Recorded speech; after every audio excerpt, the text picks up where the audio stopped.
انہوں نے کہا کہ اس سے مراد محدثین کی جماعت ہے، اس سے مراد فقہاء کی جماعت ہے، اس سے مراد مفسرین کی جماعت ہے، لہذا ان لوگوں کا کام ہی اللہ اور اس کے رسول کے باتوں کو لوگوں تک پہنچانا ہے، تو اللہ ان پر اپنا رحم و کرم نازل فرماتا رہے گا، ان کی مدد کرتا رہے گا، لہذا فتنوں کے زمانے میں بھی اللہ کی مدد ان پر ہوتی رہے گی۔ تو فرمایا گیا، اللہ کے رسول صلی اللہ علیہ وسلم فرماتے ہیں جب اہل شام میں بگاڑ پیدا ہوگا تو تم میں بھی کوئی خیر باقی نہیں ہے، لہٰذا ملک شام ایک ایسا ملک ہے جس میں فرمایا کہ اب بالوقت جو ہے وہ 4 ریاستوں میں تقسیم ہو گیا ہے، لبنان، سوریہ اور جو ہے اردن، فلسطین، یہ 4 جو ہے ملکوں کا یہ ریاستیں مل کر ملک شام کہلاتا ہے۔ اب جو اس کو تقسیم ٹکڑے کر دیا گیا ہے، لہٰذا یہ بڑی متبرک زمین ہے اور برکت والی زمین ہے، اس کی بڑی فضیلتیں بیان کی گئی ہے، یہاں تک بھی کہا گیا کہ قیامت جب برپا ہوگی تو ملک شام ہے۔ لہٰذا اس کے بارے میں فرمایا گیا، اللہ کے رسول صلی اللہ علیہ وسلم فرماتے ہیں جب اہل شام یعنی ملک شام میں فساد ہوگا تو تم میں بھی کوئی جو ہے خیر باقی نہیں رہے گا، اس ایسی صورت میں بھی ایک جماعت ایسی ہوگی جس پر اللہ کی مدد ہوتی رہے گی، وہ جماعت علماء کی جماعت، محدثین کی جماعت، مفسرین کی جماعت ہوگی، فقہاء کی جماعت ہوگی۔ لہٰذا اللہ کے رسول صلی اللہ علیہ وسلم کی حدیث مبارکہ میں فرمایا گیا کہ ملک شام کے بارے میں ایک اور حدیث آتی ہے، آپ فرماتے ہیں ایک صحابی رسول نے پوچھا یا رسول اللہ صلی اللہ علیہ وسلم جب فتنوں کا دور ہو تو میں کہاں چلا جاؤں؟ آپ فرماتے ہیں ان تقولونی قال ابونا، حضرت بحث بن حکیم اپنے والد سے اپنے دادا سے روایت کرتے ہیں، انہوں نے کہا یا رسول اللہ صلی اللہ علیہ وسلم تقولونی قال ہا ہونا، یعنی ایسا فتنے کا زمانہ جب آئے گا تو میں کہاں جاؤں؟ تو اللہ کے رسول نے انگلی مبارک سے اشارہ کر کے ملک شام کی طرف بتایا کہ وہاں چلے جانا، وہاں اس لیے فرمایا گیا کہ وہاں نیک لوگ اور اللہ والے وہاں تمام کے تمام سمٹ کر ایک جگہ آ جائیں،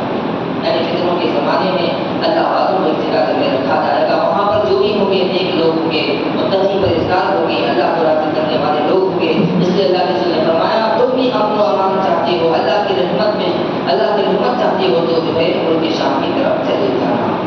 لہٰذا اس طریقے سے 2 حدیثیں اس بارے میں فرمائی گئی ہے، اللہ کے رسول صلی اللہ علیہ وسلم نے فرمایا آگے کا جو ایک باب آ رہا ہے، باب لا ترجعوا بعدی کفارا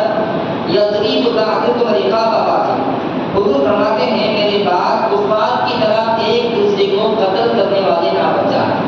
یعنی کفار کا معاملہ وہ کسی کو بھی قتل کر دیتے ہیں، مطلب یہ ہے کہ کفار کے لیے دنیا ہی سب کچھ ہے، دنیا ہی ان کے لیے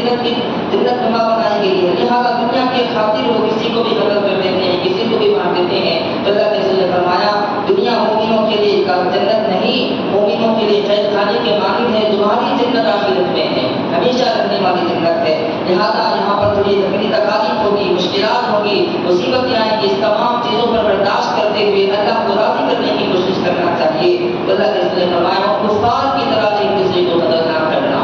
قتل کرنا شروع نہ کر دینا۔ لہٰذا حدیث میں آیا ہے باب ما جاء انه تكون فتنة، فرماتے ہیں اللہ کے رسول صلی اللہ علیہ وسلم حدیث میں قال رسول اللہ صلی اللہ علیہ وسلم لا ترجعوا بعدي كفارا يضرب بعضكم رقاب بعض، حضرت ابن عباس رضی اللہ عنہ سے روایت ہے کہ حضور رسول اللہ صلی اللہ علیہ وسلم نے فرمایا میرے بعد تم کفار کی طرح نہ ہو جانا جو ایک دوسرے کو قتل کرتے ہیں۔ لہٰذا حضرات سامعین معاملہ ایسا ہی ہے پیسوں کا یا دنیا داری کا، کفار کا نہ کوئی ایمان ہوتا ہے نہ عقیدہ ہوتا ہے، وہ ایک دوسرے کو قتل کرنے میں کوئی حال بھی محسوس نہیں کرتے، مگر ہم اگر مسلمان ہو کر ایسا کام کریں گے تو اللہ کے پاس اس کا جواب دینا پڑے گا، اللہ کے پاس گرفت ہوگی، کسی کو راحت مار نہیں سکتے، کسی کو تکلیف نہیں دے سکتے، اسلام اتنی پابندی کے ساتھ امن و امان کا پیغام دیتا ہے، کسی کو خالی تلوار دکھانے سے بھی منع کرتا ہے، مارنے کی تو دور کی بات ہے، لہٰذا ایسا امن و امان والا اسلام مذہب ہمیں حکم دے رہا ہے کہ تم کفار کی طرح ایک دوسرے کی گردن نہیں مار، ایک دوسرے پر قتل نہیں کرتے۔ لہٰذا اللہ کے رسول صلی اللہ علیہ وسلم کی دوسری حدیث باب آتی ہے، فتنوں میں سے آیا ہے باب ما جاء انه تكون فتنة القاعد فيها خير من القائم، یہ باب آتا گیا ہے کہ فتنوں کا زمانہ ایک ایسا آئے گا جس میں بیٹھنے والا شخص کھڑے ہونے والے سے بھی بہتر ہوگا، یعنی ایک ایسا زمانہ آئے گا کہ اس میں جو کھڑا ہوگا ایک بیٹھے گا تو بیٹھنے والا شخص زیادہ بہتر ہوگا اس شخص سے جو کھڑا ہوا، لہٰذا اس میں حدیث آئی ہے اتنے بھیانک جو ہے حالات ہوں گے، کسی پر کوئی بھروسہ نہیں کا، قوم کس کو نقصان پہنچائے گا، بولا نہیں جائے گا، ویسی صورت حال میں حضور فرماتے ہیں حدیث باب آئی ہے غسل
قال کن کابن آدم، تو ابن آدم کی طرح ہو جا۔ حضرت آدم علیہ السلام کے بیٹے حابل،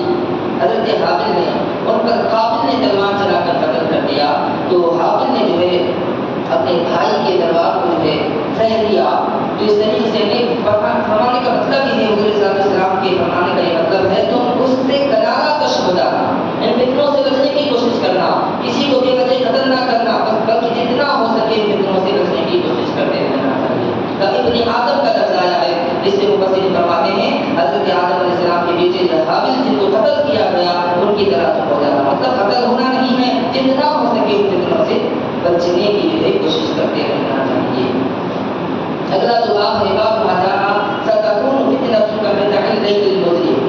فرمایا گیا کہ ایک ایسا بھی فتنہ ہوگا کہ جو تاریک رات کی طرح ہوگا، سنگین جو ہے فتنہ ہوگا، بڑا سنگین جو ہے فتنہ برپا ہونے والا ہوگا قیامت کے قریب۔ فرما گیا ابی ہریرہ ان رسول اللہ صلی اللہ علیہ وسلم قال بادروا بالاعمال فتنة كقطع الليل المظلم يصبح الرجل مؤمنا ويمسي كافرا ويمسي مؤمنا ويصبح كافرا يبيع احدهم دينه بأرض من الدنيا۔ هذا حدیث حسن صحیح۔ حضرت ابو ہریرہ رضی اللہ تعالی عنہ سے روایت ہے کہ رسول کریم صلی اللہ علیہ وسلم نے ارشاد فرمایا تم نیک اعمال کی طرف جلدی کرو، نیک اعمال کرنے میں جلدی کیا کرو، فتنہ جو کہ ایسے فتنے آنے والے ہیں جو تاریک رات کی طرح ہوں گے، اندھیری رات کی طرح ہوں گے، سنگین جو فتنے ہوں گے۔ ان فتنوں سے بچنے کے لیے اللہ کے رسول صلی اللہ علیہ وسلم فرماتے ہیں جتنا ہو سکے نیک اعمال کے عادی بن جاؤ۔ نیک اعمال کے عادی بننے سے فائدہ یہ ہوتا ہے کہ فتنہ کچھ بھی ہو، ظلم و زیادتی کچھ بھی ہو رہا ہو، تم اپنے آپ کو کم سے کم عبادت میں مصروف رکھو گے، نمازوں میں مصروف رکھو گے، ریاضت و ریاضتی میں مصروف رکھو گے۔ لہٰذا حضور علیہ السلام ارشاد فرما رہے ہیں وہ فتنے کا زمانہ ایسا ہوگا یصبح الرجل مؤمنا ویمسی کافرا، اتنا بھیانک فتنہ ہوگا کہ آدمی صبح میں مومن رہے گا تو شام میں کافر ہو جائے گا، کوئی شام میں مومن رہے گا تو صبح کافر ہو جائے گا، اتنا بھیانک جو ہے زمانہ آئے گا۔ پھر فرمایا گیا کہ یبیع احدهم دینہ بعرض من الدنیا، اتنا بھیانک فتنہ ہوگا کہ آدمی کا کوئی اپنے دین کو دنیا کے تھوڑی سی سامان کی بدلے میں بیچتا ہوا نظر آئے گا۔ لہٰذا اللہ سامعین آج بعض حالات دیکھنے میں ملتے ہیں کہ آج ہم دنیا داری میں اتنا مغلوب ہو گئے ہیں، بعض سیاستدان کو دیکھ لیا آپ کیسے کیسے کیسے لوگ ہیں اپنے دین کے لیے، اپنی سیاست کے لیے، اپنے عہدے کے لیے، اپنی سیٹ کو بچانے کے لیے کچھ بھی کرنے کے لیے تیار ہے۔ کوئی شرک میں مبتلا ہو رہا ہے، کوئی کسی کو دین کو بیچنے کے لیے جدا ہوا ہے، لہٰذا بعض چیزیں ایسے دیکھنے میں آ رہی ہیں۔ لہٰذا کوئی بھی جو ہے اس طریقے سے کوشش کر رہا ہے تو اللہ نے فرمایا کہ فتنوں کا زمانہ دنیا کے تھوڑے سے سامان کی بدلے میں اپنے دین کو بیچنے والا ہوگا، جس سے بیچتا ہوا نظر آئے گا۔ لہٰذا اللہ کے سامنے اس صورتحال میں اللہ کے رسول کا فرمان ہے کہ تم نیکی کی پابند بن جاؤ، نیک اعمال کے پابند بن جاؤ، نیکی کرنے والے بن جاؤ، تو اللہ تبارک و تعالیٰ اس نیکی کے ذریعے سے ہو سکتا ہے کہ ہمیں فتنوں سے بچائے، اس فتنوں سے ہمیں بچنے کی توفیق بچائے۔ لہٰذا اللہ کے سامنے حقیقت میں آج دنیا کے بہت سارے لوگ ہم میں سے ایسے ہیں جو پیسوں کی خاطر، دنیا کی خاطر، مال و دولت کی خاطر فتنوں میں گھرے ہوئے ہیں، دین کو بیچتے ہوئے نظر آ رہے ہیں۔ اللہ کے رسول نے پہلے فرما دیا ایسا زمانہ آئے گا کہ جو صبح مومن رہیں گے تو شام میں کافر ہو جائیں گے، جو صبح کافر ہو، صبح شام میں مومن ہوگا تو پھر صبح کافر ہو جائے گا۔ تم نے کہا کوئی ایسا بھی ہوگا جو دنیا کے تھوڑے سے مال کے بدلے میں جو ہے دنیا یعنی اپنے دین کو بیچ دے گا۔ اگلا باب آیا ہے اسی سے متعلق ہے، حضرت ام سلمہ رضی اللہ تعالیٰ عنہ سے روایت ہے، فرماتی ہیں ان نبی صلی اللہ علیہ وسلم استيقظ ليلة فقال سبحان الله ماذا أنزلت الليلة من الفتنة ماذا أنزل من الخزائن من يكرم صاحب الحضرات يا رب كاسية في الدنيا عارية في الآخرة۔ هذا حديث حسن صحيح۔ حضرت ام سلمہ فرماتی ہیں کہ رسول کریم صلی اللہ علیہ وسلم نیند سے بیدار ہوئے ایک رات فرمانے لگے سبحان اللہ، اللہ کی ذات پاک ہے، کیا رات ہے کہ فرماتے ہیں ماذا انزلت الليلة من الفتنة، آج رات کتنے فتنے نازل ہو رہی ہیں۔ آگے فرماتے ہیں ماذا انزل من الخزائن، کتنے خزانے نازل ہو رہے ہیں۔ تو آپ فرماتے ہیں من يوقظ صاحب الحجرات یا رب کاسیۃ فی الدنیا عاریۃ، کون ہے جو اپنے حجرے والیوں کو، کمرے والیوں کو بیدار کرے عبادت کے لیے، یا جو ہے فرمایا کہ بہت ساری ایسی عورتیں ہوں گی جو کپڑے پہنی بھی ہوں گی دنیا میں مگر آخرت میں ان کا حال بدہنگی کا ہوگا۔ انہیں بتانا یہ ہے فیشن ماڈرن زمانے کے اعتبار سے بعض خواتین ایسے ہیں جو کپڑے تو پہنی بھی نظر آ رہی ہیں مگر جیسا لباس پہننا چاہیے ویسا نہیں پہن رہی ہے،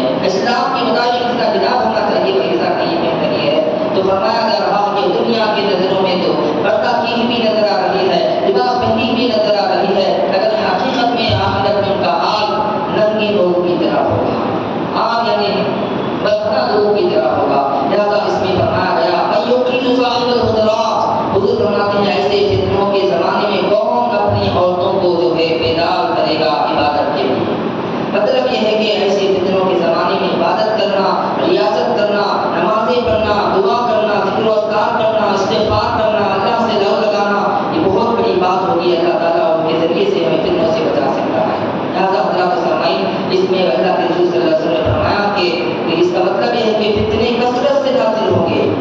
خزائن سے مراد فرمایا گیا کہ مال و دولت کا فتنہ عام ہو جائے گا، بہت کثرت سے مال ہوگا۔ کہ مال و دولت کا فتنہ اتنا بھیانک ہے، فرمایا گیا جس کے پاس مال و دولت اکثر و بیشتر ایسے لوگ ہوں گے مال و دولت کی وجہ سے تکبر بن جائیں گے، تکبر کرنے والے، غرور تکبر کرنے والے بن جائیں گے،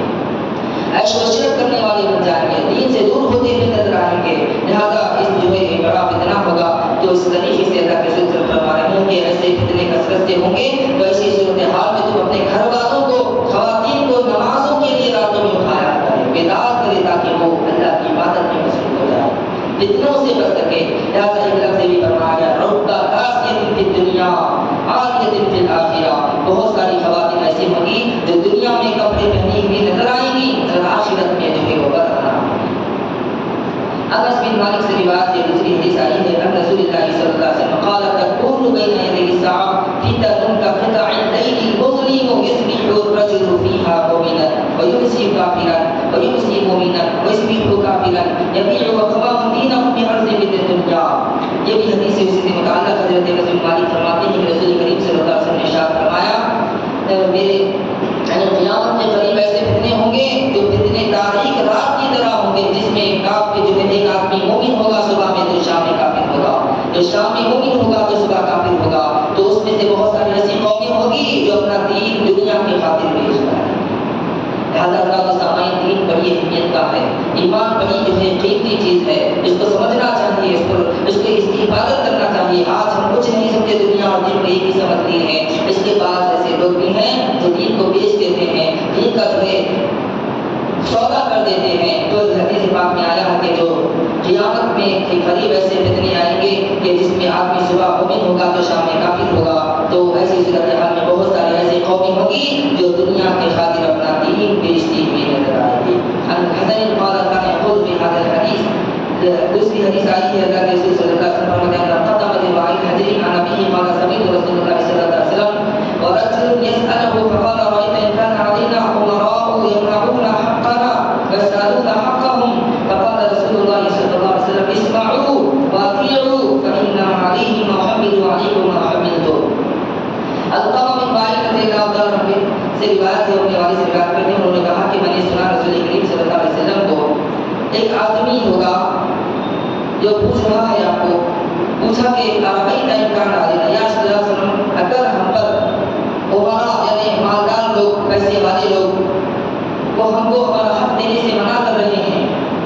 اور وہ اپنا حق کا مطالبہ ہم سے کر رہے ہیں، یعنی ہمارا حق تو وہ دے نہیں رہے، ان کا جو حق ہم پر ہے اس کا مطالبہ کرتے ہیں، تو ایسی صورتحال میں کیا کریں ہم؟ تو رسول کریم صلی اللہ علیہ وسلم فرماتے ہیں اسمعوا واطیعوا، ان کی بات سنو، ان کی اطاعت کرو، فإنما علیہم ما حملوا علیکم ما حملتم، فرماتے ہیں وہ ان کے فرائض ان کے ذمے ہیں، تمہارے فرائض تمہارے ذمے ہیں۔ جو حق ادا کرے گا وہ بری ذمہ ہو جائے گا، جو حق ادا نہیں کرے گا وہ اللہ کے پاس کر جائے گا۔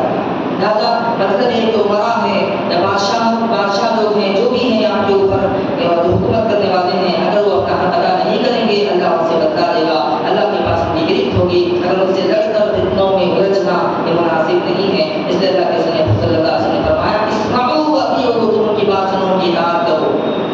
لہٰذا ان کی جو کہ فرائض ہیں ان کے ذمے ہیں، اور جو تمہارے فرائض ہیں وہ تمہارے ذمے ہیں۔ اللہ کے رسول نے اس طریقے سے جو ہے اس میں بھی جو ہے فتنوں سے بچنے کی اشارہ کر حکم فرمایا۔ اگر ایک بات ہے باب ماذا فی الحرج، حرج کہتے ہیں قتل و غارت کیے گا، یہ فتنوں کے بارے میں آیا ہے کہ یہ فتنہ بہت عام ہو جائے گا۔ ابی موسیٰ قال قال رسول اللہ صلی اللہ علیہ وسلم ان من ورائکم ایاما یرفع فیہا العلم ویکثر فیہا الحرج، قالوا یا رسول اللہ الحرج قال القتل۔ حضرت ابو موسیٰ اشعری رضی اللہ عنہ سے روایت ہے، انہوں نے کہا کہ رسول کریم صلی اللہ علیہ وسلم نے فرمایا کہ بے شک تمہارے پیچھے ایسا زمانہ آئے گا جس میں علم اٹھا لیا جائے گا اور اس میں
جانور کو، پرندے کو، کیڑے مکوڑے کو مارنے کا بھی حکم نہیں ہے کہ بے وجہ کی اس کو قتل کرنا نہیں ہے۔ لہٰذا یہ فتنوں کا زمانہ ہوگا جس میں کثرت سے قتل و غارت گیری ہوگی۔ لہٰذا ایسی صورتحال میں اس میں بھی فرمایا جا رہا ہے کہ اپنے آپ کو ان فتنوں سے بچائے رکھنا، کسی پر ہاتھ نہیں اٹھانا، اپنے آپ کو ان فتنوں سے بچائے رکھنے کی کوشش کرتے رہنا چاہیے۔ ایک حدیث اس کی آئی اسی سے متعلق ہے، حضرت